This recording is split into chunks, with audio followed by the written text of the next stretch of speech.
One of the sites on our tours is the Reverend Guy Beckley House, located here at 1425 Pontiac Trail. Reverend Guy Beckley was a Methodist minister from Vermont. He arrived here in 1839, shortly after the death of his first wife, and with several children. He became a member of the Michigan State Anti-Slavery Society, which was founded here in Ann Arbor in 1836. Beckley would serve on their executive committee and would become co-editor of their newspaper called The Signal of Liberty, along with co-editor Theodore Foster of Scioto Township. Rolling along through the nation, freedom's car, emancipation. The Signal of Liberty was published in an office off Broadway here in Ann Arbor.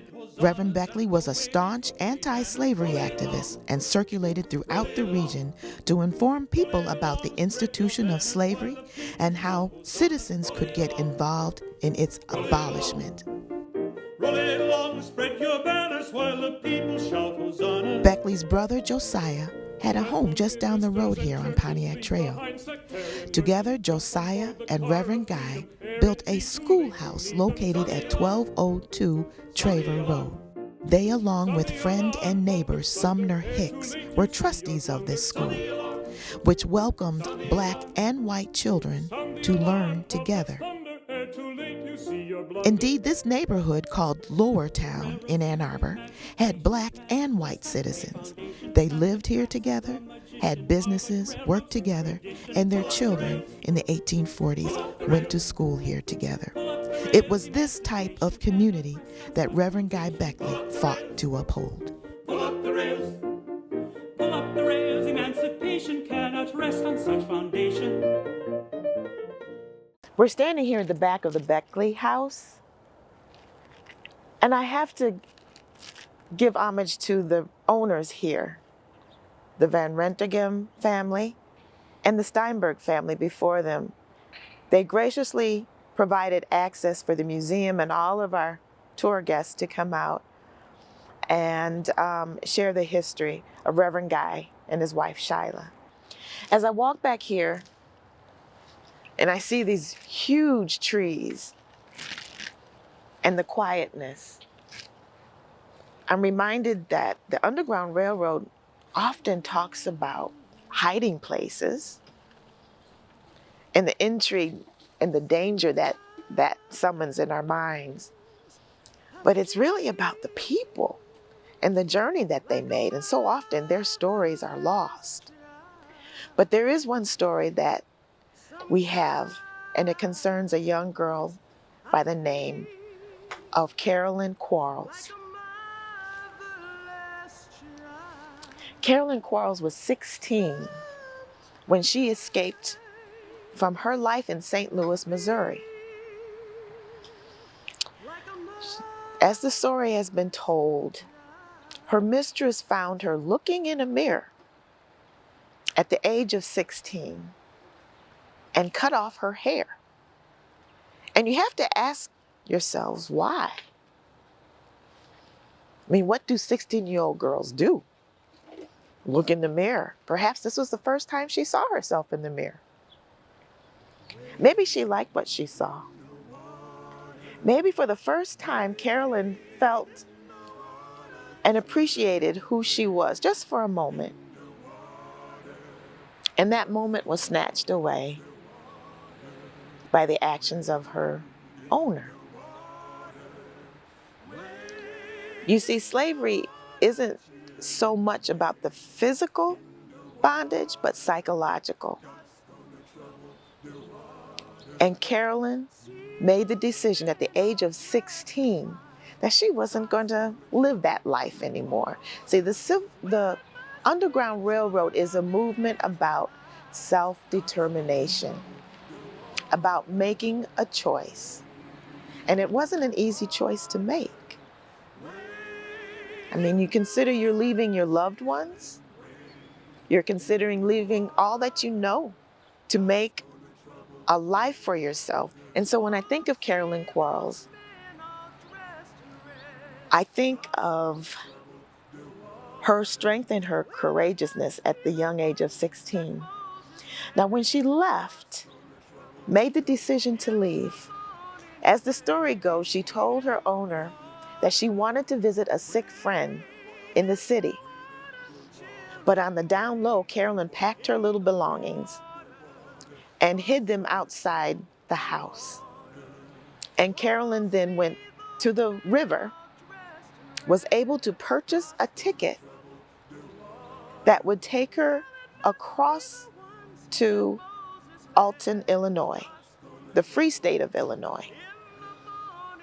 Now, Carolyn was very fair-skinned, and in order to do this, she passed for white.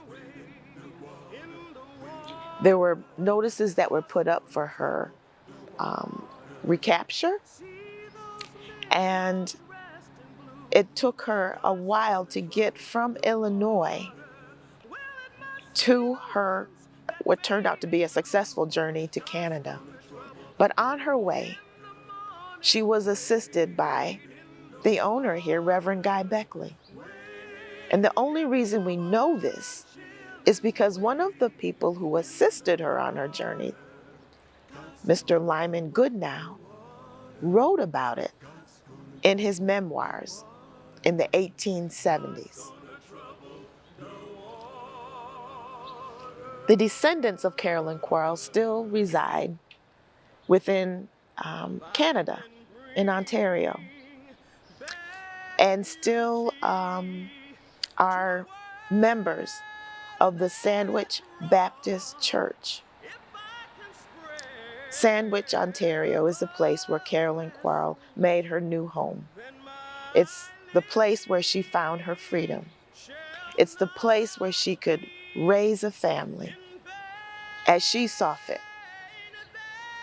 So as we stand here in the back of Reverend Guy Beckley's home, we have to appreciate the assistance he provided in spite of the federal law that said anybody who assisted human property, so to speak, could be fined or put into jail. Reverend Guy Beckley didn't care about that. Carolyn Quarles didn't care about that. It was because of her determination and her courage that she set out on this remarkable journey.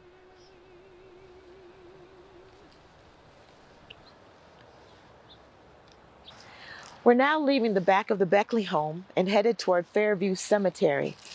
This is one of the oldest cemeteries in Ann Arbor. And this is the place where many of our earliest Black and white settlers in the village of Ann Arbor are buried.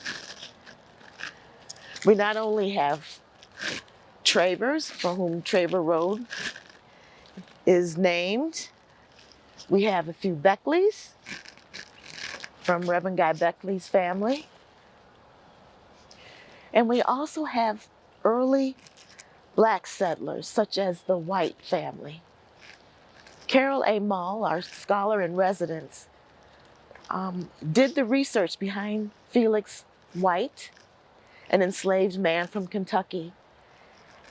She found his gravesite here in Fairview Cemetery and has done the research and the documentation that his gravesite now is part of the National Network to Freedom program that documents the Underground Railroad.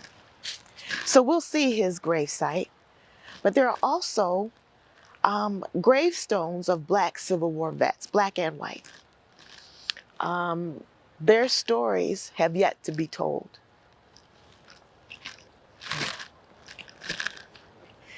We're in Fairview Cemetery, and this is a Civil War monument that was erected in honor of those who gave their lives. It says here that over 75 men enlisted in the Civil War from the Fifth Ward. The Fifth Ward is what was Lower Town, this area. And if you have a chance to come here, I encourage you to come and read the names on here. It looks like this was erected in 1874 by the Ladies Decoration Society. If you come, the Civil War vets are sprinkled. Their stones are sprinkled throughout the cemetery. We're going to head towards one of the black Civil War stones.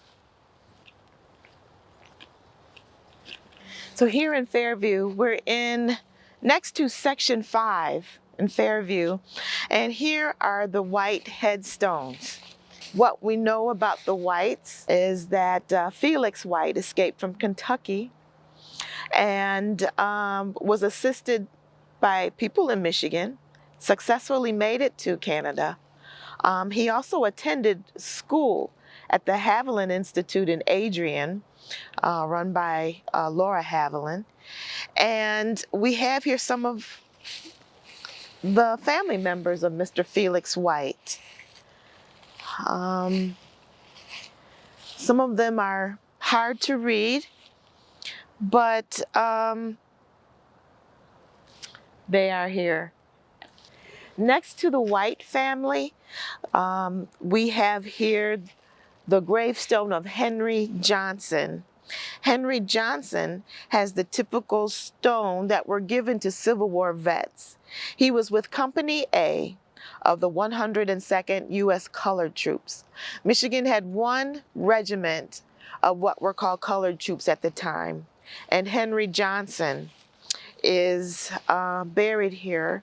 It looks like next to one of his family members, William T. Johnson, who died in 1921. There's one more I'd like to show you.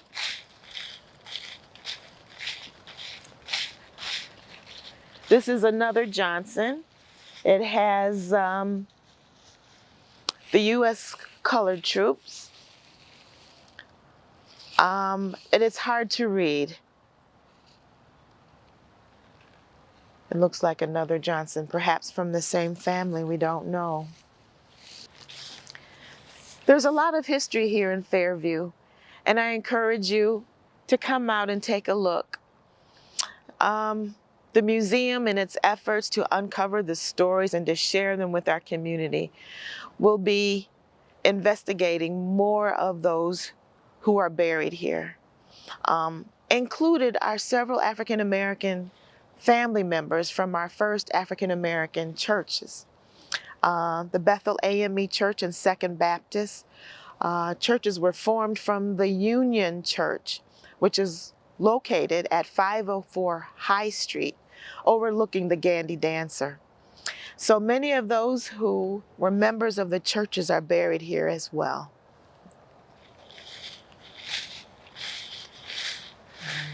I have to mention all of those who participated in documenting this research that we can provide on the tours today.